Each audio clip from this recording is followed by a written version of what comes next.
Hello students. पिछले video में मैंने आपसे डिस्कस किया था कंप्यूटर साइंस के स्पेसिमेन पेपर प्रैक्टिकल एग्जाम का जो है उसका क्वेश्चन नंबर 1। और आज मैं आपसे डिस्कस करने जा रहा हूं क्वेश्चन नंबर 2। तो क्वेश्चन नंबर 2 क्या है देखिए, फिर हम इसका सॉल्यूशन डिस्कस करेंगे।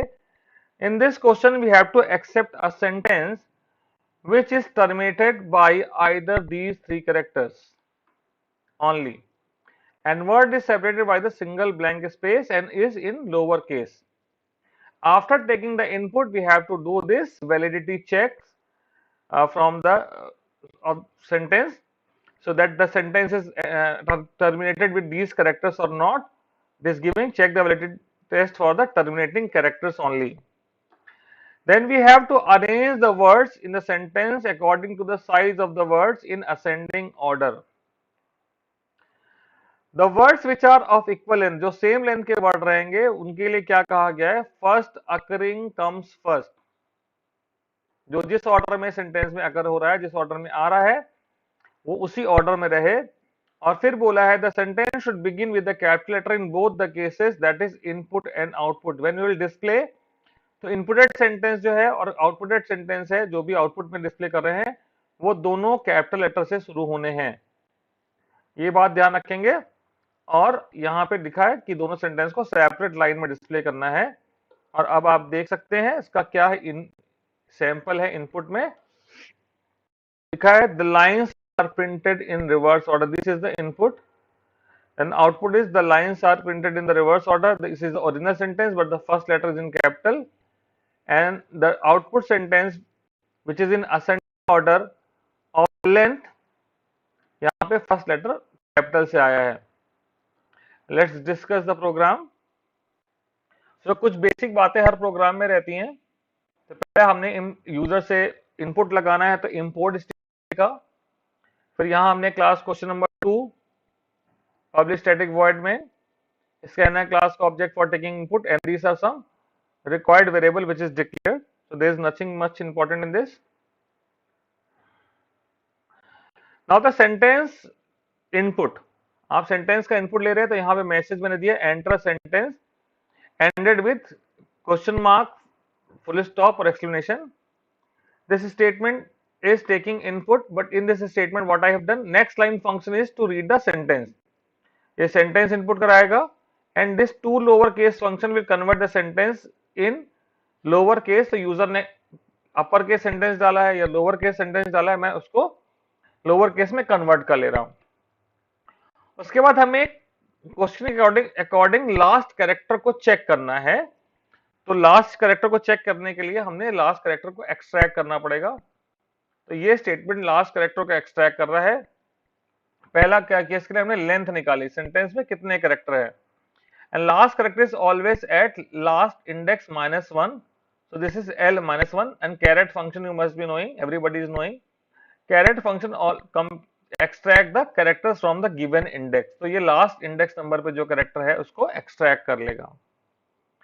अब हम उसकी वैलिडिटी चेक कर रहे हैं कि ये कैरेक्टर जो है लास्ट कैरेक्टर है वो गिवन में है कि नहीं। तो हमने यहाँ पे स्ट्रिंग बना लिया है, देखिए स्ट्रिंग है ये। इस स्ट्रिंग में ये तीन सिंबल दिए हुए हैं, question mark,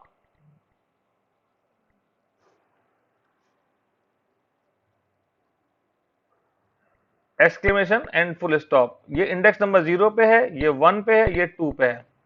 index of function क्या करेगा, इस कैरेक्टर की जो यूजर ने डाला है सेंटेंस के लास्ट में आया है, इसको इसमें सर्च करेगा।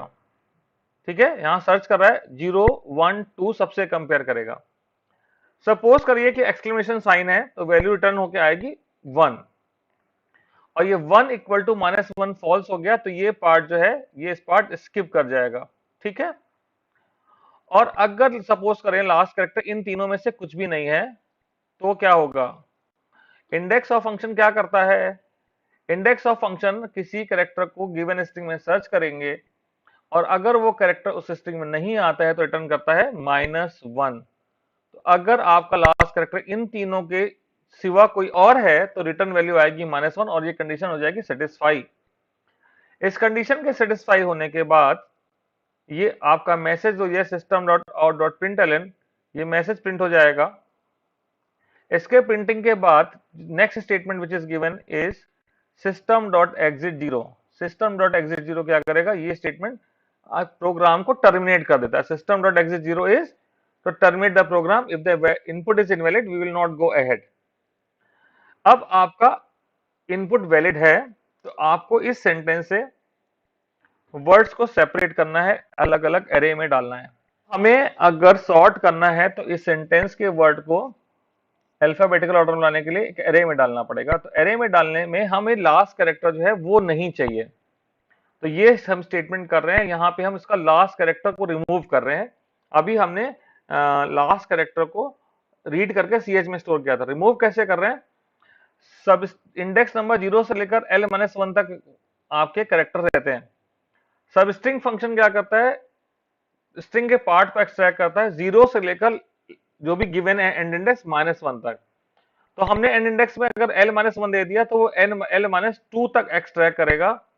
इस तरीके से आपका लास्ट कैरेक्टर आपके सेंटेंस से हट जाएगा। उसके बाद ये स्टेटमेंट लिखा है ARR string ARR equal to sentence dot split function. ये स्क्वायर ब्रैकेट है, ARR की एरे बन रही sentence dot split function. So it split function क्या करता है देखेंगे, करता है स्प्लिट फंक्शन, यहां पे जो भी डेलिमीटर दिया हुआ है, स्पेस दिया है फॉर एग्जांपल, स्पेस के आधार पे इस सेंटेंस को ब्रेक करके एरे में एक एक वर्ड को स्टोर कर देगा। ऐसे देख सकते हैं, जैसे मैंने माना एक सेंटेंस है दिस इज माई बुक, तो जब हमने कहा split function on the basis of delimiter as space, तो ये एक एरे बना देगा क्योंकि यहाँ 4 वर्ड्स हैं, तो 4 एलिमेंट की एक एरे बनाई। इंडेक्स नंबर 0 पे दिस स्टोर कर दिया, इंडेक्स नंबर 1 पे इज, इंडेक्स नंबर 2 पे माई और इंडेक्स नंबर 3 पे बुक। इस तरह से सेंटेंस के वर्ड्स को एरे में स्टोर करना स्प्लिट फंक्शन से बहुत ही आसान हो जाता है। तो ये हो जाता है स्प्लिट फंक्शन। इसके बाद हम इस एरे को सॉर्ट कर सकते हैं। हमें पता करना होगा कि इसमें कितने एलिमेंट हैं। नंबर ऑफ एलिमेंट पता करने के लिए हमने क्या किया, लिखा n equal to ARR dot length. यहां लेंथ के आगे आप फंक्शन वाला सिंबल नहीं लगा रहे हैं, क्योंकि अगर आपने ये सिंबल लगा दिया तो ये स्ट्रिंग की लेंथ निकालता है। एरे की लेंथ निकालने के लिए आपको लिखना है ARR डॉट लेंथ। आपको लेंथ पता चल गई, उसके बाद आप यहाँ पे सॉर्टिंग का प्रोसीजर को फॉलो करेंगे। तो देखते हैं कैसे होगी सॉर्टिंग। हाँ तो देखिए, अब एरे हम लोगों ने बन गई है स्प्लिट फंक्शन से। ये जो कोड है आपके सामने है, इससे एरे को हम सॉर्ट कर सकते हैं। अभी मैं आपको समझाने जा रहा हूँ कि सॉर्टिंग प्रोसीजर को थोड़ा शॉर्ट में। अगर आप डिटेल्स में सॉर्टिंग समझना चाहते हैं तो आप ऊपर बने आई बटन से बबल सॉर्टिंग के मेथड को समझ सकते हैं। तो यहाँ पे क्या होगा, तो सबसे पहले इंडेक्स नंबर 0 वाली वैल्यू इंडेक्स नंबर 1 से कंपेयर होगी। फिर दिस की लेंथ इससे ज्यादा है तो दिस और इज आपस में स्वैप हो जाएंगे, दिस नीचे आ जाएगा। उसके बाद इंडेक्स नंबर 1 वाली वैल्यू इंडेक्स नंबर 2 से कंपेयर होगी, फिर इंडेक्स नंबर 2 वाली वैल्यू 3 से कंपेयर होगी। इस तरह से जो सबसे लॉन्गेस्ट वर्ड है वो इंडेक्स नंबर 3 पे स्टोर हो जाएगा। और अगले आइट्रेशन में हम क्या करना है, हमें इंडेक्स नंबर केवल 1 तक ही चलना। 0 वाले को 1 से कंपेयर करेंगे और 1 वाले को 2 से कंपेयर करेंगे, जैसा कि यहाँ पे दिखाया गया। दूसरे आइट्रेशन में हमें क्या करना है,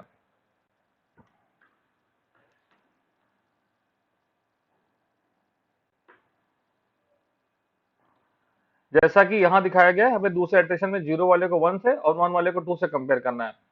ऐसा करने पे दिस से जो सेकंड लार्जेस्ट लेंथ वाला वर्ड है वो इंडेक्स नंबर 2 पे स्टोर हो जाएगा। और इस प्रोसीजर को कंपेयर करने के प्रोसीजर को भी हम देख पा रहे हैं कि हमें कई बार करना पड़ रहा है, इसलिए हम इस प्रोसीजर को भी, ये एक जो लूपिंग से होगा, ये लूपिंग से होगा, ये दूसरा लूप है, ये तीसरा लूप, तो ये 3 लूप नहीं, ये एक लूप एक बार 0 से चल रहा है, फिर 0 से चल रहा है और फिर 0 से चल रहा है। इसका मतलब हमें ये लूप जो है टोटल 3 बार चलाना है। तो इसको हम एक और लूप में डालेंगे और स्वैपिंग परफॉर्म करेंगे। अब देखते हैं कैसे किया गया है प्रोग्राम में। तो इस प्रोग्राम में ये जो फॉर आई का लूप है, ये इस जे के लूप को कंट्रोल कर रहा है। जे के लूप से क्या हो रहा है, जे की वैल्यू 0 है, इंडेक्स नंबर 0 वाले की लेंथ को इंडेक्स नंबर 1 वाले की लेंथ से कंपेयर कर रहे हैं। अगर ये लेंथ बड़ी है तो यहां ये 3 स्टेप जो दिए हुए हैं वो इनको आपस में स्वैप कर दे रहे हैं। इस तरह से जब एक बार ये पूरा जे वाला आइट्रेशन कंप्लीट होगा, ये वाला, तो आपका लॉन्गेस्ट वर्ड सबसे लास्ट में पहुंच जाएगा। इस लूप से निकलने के बाद ये कंट्रोल वापस यहां पहुंचता है और आई की वैल्यू 1 होगी, और 1 के लिए ये लूप फिर से चलेगा। आई की वैल्यू जैसे जैसे बढ़ेगी वैसे वैसे ये वैल्यू घटती जाएगी, n माइनस आई माइनस वन की वैल्यू घटती जाएगी और ये आइट्रेशन कम होते जाएंगे, जिससे कि आखिरी के जो नंबर, जो वर्ड्स ऑर्डर में आ चुके हैं, वो आगे कंपेयर ना हो। अब इसके आगे का पार्ट क्या है, जो आपकी एरे सॉर्टेड ऑर्डर में है उसको हमने यहाँ पे ये r s equal to r s plus a r r i से एक स्ट्रिंग में स्टोर कर लिया है। ठीक है, तो स्ट्रिंग में दिस इज माई बुक है, तो उसके ऑर्डर में इज माई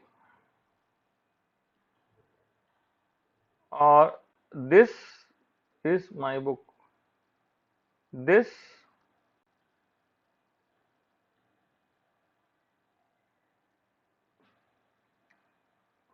बुक ऐसे आ जाएगा। ठीक है, अब हम क्या करना चाहते हैं, इसके फर्स्ट लेटर को और इसके आखिरी में एक स्पेस भी आ जाएगा, तो हम आखिरी में सबसे पहला काम तो ये करने वाले हैं, आखिरी स्पेस को रिमूव करेंगे। तो आखिरी स्पेस को रिमूव करने के लिए हमने क्या किया,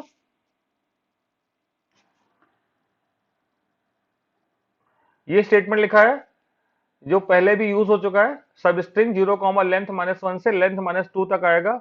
ये इंडेक्स, अगर यहाँ पे स्पेस है तो ये है length minus two, length minus one तक दिया तो लेंथ माइनस टू तक आएगी, यहां से आखिरी स्पेस गायब हो गया। फिर हमने क्या किया, character dot to upper case R S dot caret zero. तो ये जो स्टेटमेंट है character dot to upper case, ये कैरेक्टर जीरो वाले को, इंडेक्स नंबर जीरो वाले कैरेक्टर को कैपिटल बना देगा।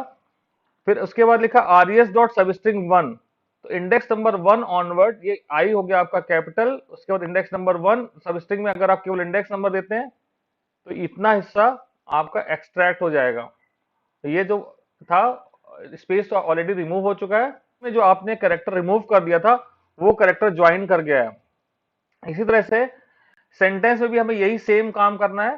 तो सेंटेंस में भी हमने पहले कैरेक्टर को, जो ओरिजिनल सेंटेंस यूजर ने इनपुट किया था, उस ओरिजिनल सेंटेंस के पहले कैरेक्टर को कैपिटल किया, character dot to upper case sentence dot caret zero से, तो ये कैरेक्टर आपका कैपिटल हो गया है। फिर सेंटेंस डॉट सबस्ट्रिंग वन से आपका बाकी सेंटेंस का one onward, index number one onward जितना भी वर्ड सेंटेंस में स्टोर है वो आ जाएगा, और सी एस से जो कैरेक्टर हमने रिमूव कर दिया वो वापस आके आपका ज्वाइन कर जाएगा।